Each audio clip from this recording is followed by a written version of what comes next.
20वीं सदी की शुरुआत, भारत पर अंग्रेजों का शासन। एक ऐसा शासन जो अपने फायदे के लिए किसी भी हद तक जा सकता था और इस भारत के कोने कोने में अपनी आजादी के लिए लोगों के मन में विरोध के स्वर उठने लगे थे और इसी को दबाने के लिए अंग्रेजों ने एक काला कानून पास किया जिसे रोल्ट एक्ट का नाम दिया गया था, जिससे भारतीयों की आजादी को छीना जा सके। इसी के विरोध में भारत की जनता में रोष भर गया था और अंग्रेज चाहते थे डर का माहौल, और इसी डर के माहौल को कायम रखने के लिए 13 अप्रैल 1919 को जालियांवाला बाग में एक ऐसी क्रूरतापूर्ण घटना होती है जिसे सुनकर आज भी रूह कांप जाती है। हम बात कर रहे हैं जालियांवाला बाग की, एक ऐसे खामोश मैदान की जहां पर गोलियों की आवाज ने हमारे इतिहास को लहूलुहान कर दिया था। नमस्कार दोस्तों, स्वागत है आपका एक बार फिर से हमारे चैनल पर। और आइए बात करते हैं जालियांवाला बाग हत्याकांड की और इसके बाद इसका बदला कैसे लिया गया। 13 अप्रैल 1919 जालियांवाला बाग, जहां पर हजारों की भीड़ एकत्रित थी।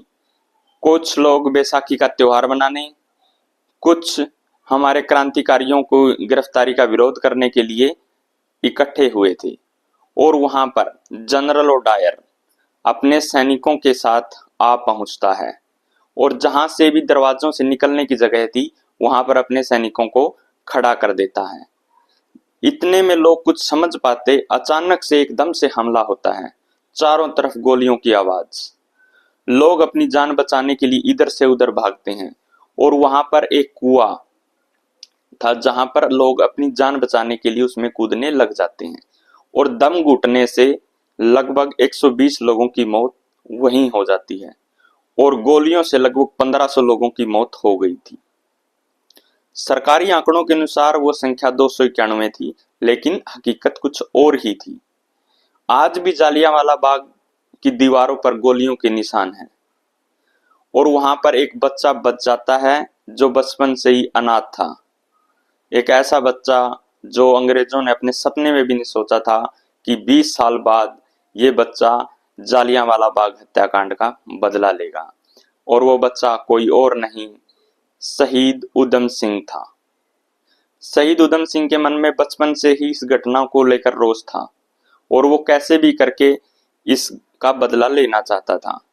कुछ लोगों के मन में अभी भी ये संशय बना हुआ है क्योंकि बचपन से स्कूलों में हमें ये पढ़ाया गया है कि जो जालियांवाला बाग हत्याकांड हुआ था उसमें जनरल ओडायर की हत्या उधम सिंह ने की थी, लेकिन ये सत्य नहीं है। उधम सिंह ने माइकल ओडायर की हत्या की थी और जनरल ओडायर की मृत्यु तो 1927 में ऑलरेडी हो चुकी थी। और इसी का बदला लेने के लिए शुरू में वो अमेरिका जाता है, अमेरिका में वहां पर अपनी पढ़ाई करता है और साथ साथ अपने जो स्वदेशी क्रांतिकारियों के आंदोलन में भी शामिल होता है। और इसके लिए वो बाद में उस अखबारों में पढ़कर उसे पता चलता है कि भारत में सिखों के साथ कुछ घटनाएं हो रही हैं और इसके लिए वो भारत आ जाता है और वहां से छुपाकर एक बंदूक भी ले आता साथ में, जिसमें वो पकड़ा जाता है और उसे कुछ महीने की जेल भी हो जाती है। लेकिन शहीद उधम सिंह भगत सिंह का बहुत बड़ा फैन था और वो अपना बदला लेना ही चाहता था और इसके लिए वो इंग्लैंड जाता है 13 मार्च 1940 को, जहां पर माइकल ओडायर अपना भाषण देने के लिए आने वाले थे और वहां पर अंग्रेजों की वेशभूषा में ही वो उस सभा में एंटर कर जाता है और बंदूक को अपनी किताबों में छुपा लेता है। सिक्योरिटी गार्ड को तलाशी में वहां कुछ नहीं मिलता। जैसे ही माइकल ओडायर ने अपना भाषण देना स्टार्ट किया, अचानक से गोलियों की गनगनाहट से पूरा हॉल गूंज जाता है और माइकल ओडायर को 6 गोलियां मारी जाती हैं। लेकिन उधम सिंह वहां से भागे नहीं क्योंकि वो ये दिखाना चाहते थे कि जो घटना वहां पर माइकल ओडायर ने करवाई थी, क्योंकि उस टाइम वो पंजाब के तत्कालीन कमिश्नर थे और उन्हीं के आदेश पर जनरल ओडायर ने भीड़ पर गोलियां बरसाई थी। वो सारा प्लान जनरल ओडायर का नहीं बल्कि माइकल ओडायर का ही था और इसी का बदला लेने के लिए शहीद उधम सिंह वहां पहुंचा था।